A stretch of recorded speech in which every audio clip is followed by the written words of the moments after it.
Good morning and welcome to Multiply Mornings. My name's Dan and today we're breaking down all the top stories from across the web, including the fact that Amazon is systematically taking over the world.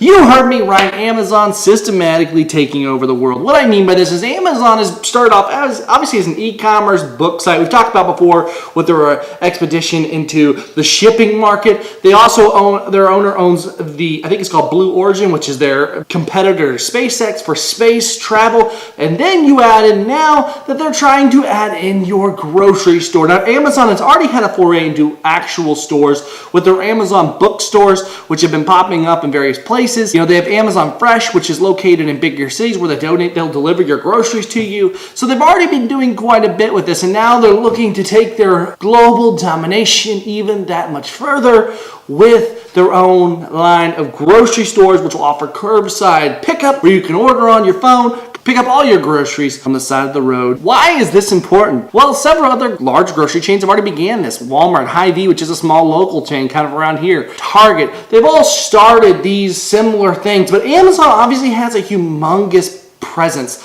I know since I've gotten a Prime membership, it's a lot easier just to order something on Prime than sometimes even to run out and get it. I'm always price checking on Amazon when I'm in a brick and mortar store, making sure I'm getting the best deal. It's become this overall changing face across the internet. For better or for worse, you can really be the judge on that because there's a lot of positives and a lot of negatives to that. But the real thing is, guys, here is that this is something that is really kind of the real interesting thing, guys, here is that it's a whole new sphere of what we could see. Amazon's really changed the marketplace online, and then in turn, because of the way they've done online in stores. But now we're talking about literally going head-to-head with companies like Walmart, Whole Foods possibly, several other big chains who are obviously in this market where they're trying to come in and take over the local market. This just be scary for those larger chains because there's a lot of changes and things that could happen with it. We'll be intrigued to see where this goes. Would you use this service by Amazon? I mean, I know this is probably only going to be in larger cities, so we necessarily don't have to even think about it in most of these middle to small cities around the United States.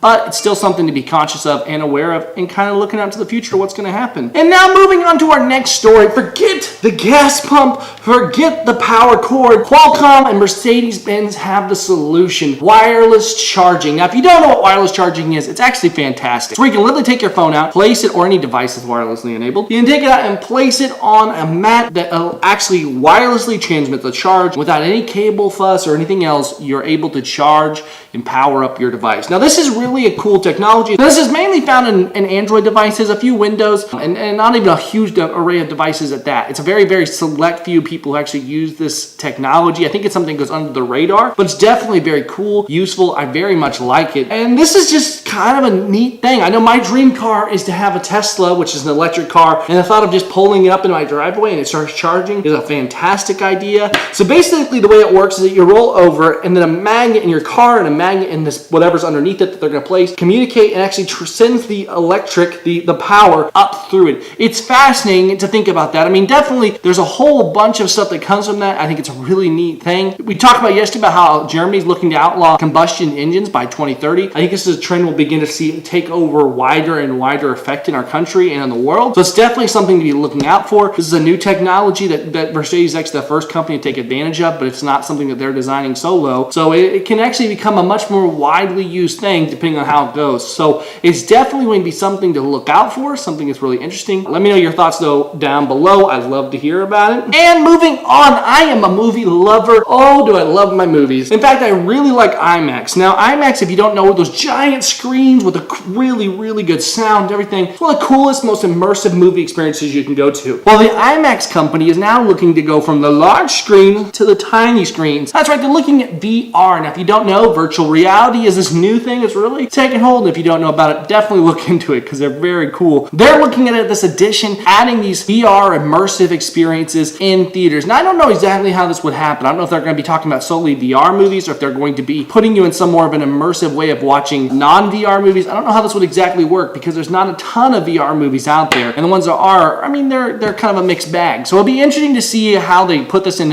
action. They're going to be opening up the first one by the end of 2016 in Europe. So, I mean, that's definitely coming up obviously very quickly. You know, LA, I know there's one planned for Los Angeles. So there's several of these in works. And it's interesting to see how this new technology affects entertainment in a humongous way too. So definitely another thing to watch out for. Comments down below with what you think. All right, and moving on to our next story, guys. Samsung Galaxy Note 7. We talked about yesterday. This one's not going to be talked about a ton, but Samsung has officially killed the Galaxy Note 7. It is gone. One of the best phones of this year. Honestly, one of the best designed, used phones of this year is now just dead. No more. Gone. It's really crazy to think about that this transition has come so fast. I understand it because it's just toxic and Samsung needs to get as far away from it to save their brand. But a phone of this magnitude, they sold millions already, is now just completely dead. Definitely interesting. Definitely a crazy shift. It's going to be interesting to see the fallout, but I wanted to add that to our story yesterday. All right, and moving on to our video of the day. Now, guys, if this one is a must watch, it is a must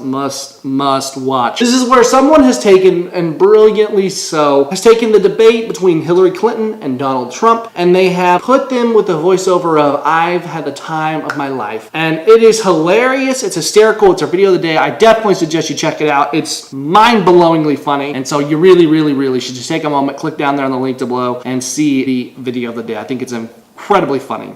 But that's it, guys. We're going to move on, finish out with our focus here real fast. Just talk a little bit about what God's doing in our lives and what he wants to do further in yours. So I'm still going through Job. Job is such a heavy book. It's got so much going on in it. You know, I look at this, I'm still at the point when Job's facing the accusers of his friends. And you know, he's seeing the listing that's been talked. And I was overwhelmed by something that I've come to know in my life sometimes. And that's that people sometimes have good intentions, but they don't think about what everything else is. They don't think about the overall sphere. They're not praying about it in a way. They don't know where you're at necessarily. Now, it's not to mean we shouldn't take wise counsel, because we absolutely should. You know, because sometimes we're sitting there and we have a mentality or an idea in our head that we think is what we need to do. Sometimes we just need to listen and hear from other people to make it better and maybe to realize flaws in our ways. We also have to realize that sometimes we got to be right in our own eyes with God, and that man is fallible and God is infallible. And so what that means is that sometimes they're not necessarily going to be hearing what I'm hearing from God or maybe what you're hearing from God. And so sometimes you need to take and you need to have grit to stick with it and realize that sometimes people want to take the easy road when that's not necessarily the case, you know. And so I know with this right here with multimedia, I've made several, like a humongous investment. I'm sure some people think I'm crazy for having 200 plus videos and no real success in the eyes of the world. But you know what? We keep pushing because we know this is what God's called us to do. And we've invested more than ever into it. You know why? Because we know it's what God's called us to do. And so that's the challenge, guys, is that sometimes you've got to just dig down deep in yourself. Ask yourself, is this what God said I need to do? And if I can answer that question with 100% saying I has asked me to do, then that's all I need to worry about. You don't need to worry about anything else. You need to say, God, I'm going to follow you even when it makes no sense to anyone else. Jesus, when he died on the cross, you know,